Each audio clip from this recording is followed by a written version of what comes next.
은퇴하고 친구들을 만나보니 알겠더군요. 노후 준비 끝낸 동창들의 생활 공통점. 솔직히 말하면 은퇴 전에는 막연했습니다.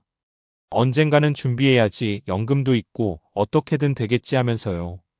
그런데 막상 은퇴를 하고 오랜만에 동창들을 하나둘 만나보니 생각이 완전히 바뀌더군요. 같은 나이에 같은 시대를 살아왔는데도 삶의 표정이 이렇게까지 다를 수 있나 싶었습니다. 누군가는 여유 있게 웃고 있었고 누군가는 여전히 불안과 걱정을 안고 살고 있었습니다. 그 차이가 어디서 생겼을까요?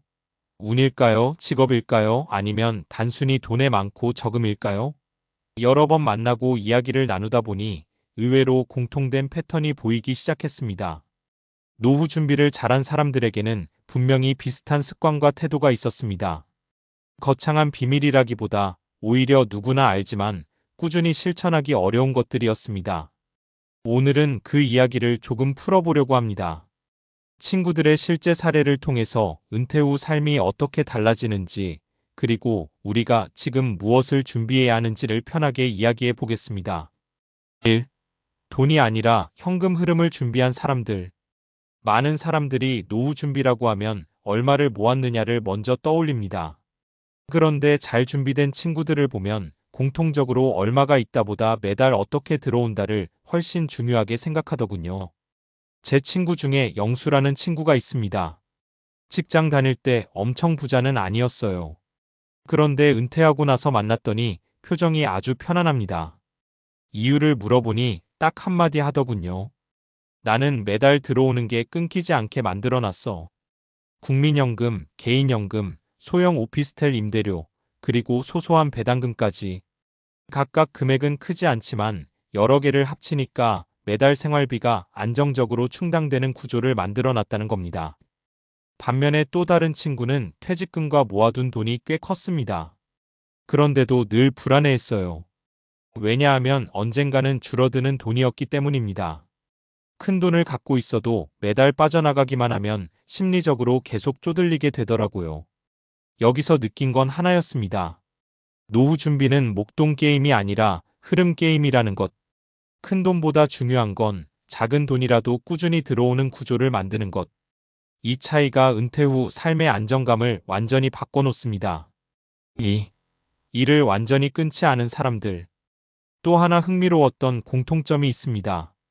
잘 준비된 친구들은 일을 완전히 놓지 않았다는 겁니다. 아니, 은퇴했는데 왜 또 일을 해? 이렇게 생각할 수도 있죠.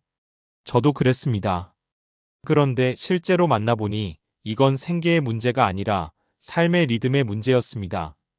예를 들어 미숙이라는 친구는 은퇴 후에 주 3일만 일합니다.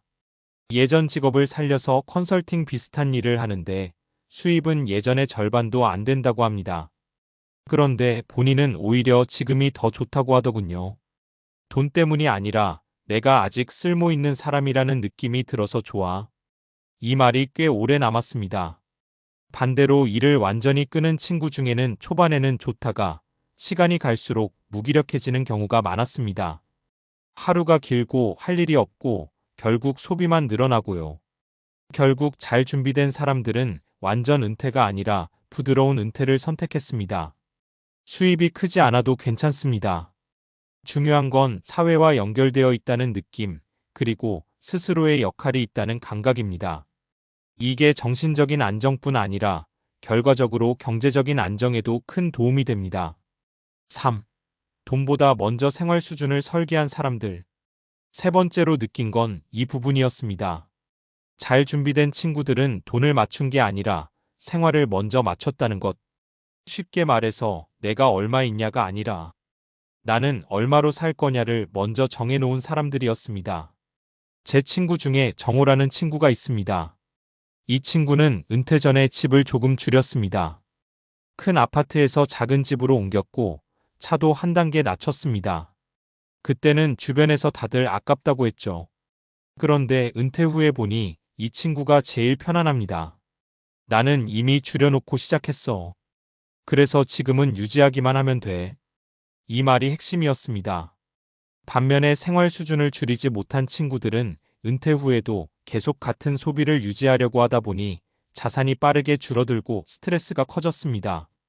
결국 노후 준비는 더 벌기보다 덜 쓰기가 더 강력한 전략일 수 있습니다. 특히 은퇴 후에는 소득을 늘리기보다 지출을 통제하는 게 훨씬 현실적이니까요. 정리해보면 공통점은 딱 세 가지였습니다. 친구들을 통해 본 노후 준비가 잘 된 사람들의 공통점은 이렇습니다. 목돈보다 현금 흐름을 만들었다. 일을 완전히 끊지 않고 적당한 역할을 유지했다. 돈에 맞추는 게 아니라 생활 수준을 먼저 설계했다. 이 세 가지가 합쳐지니까 단순히 경제적인 여유를 넘어서 삶 전체가 안정적으로 돌아가고 있었습니다. 마지막으로 지금 준비해도 늦지 않습니다. 가끔 이런 생각이 들 수 있습니다. 나는 이미 늦은 거 아닌가? 그런데 친구들을 보면서 느낀 건 준비는 속도보다 방향이 훨씬 중요하다는 겁니다.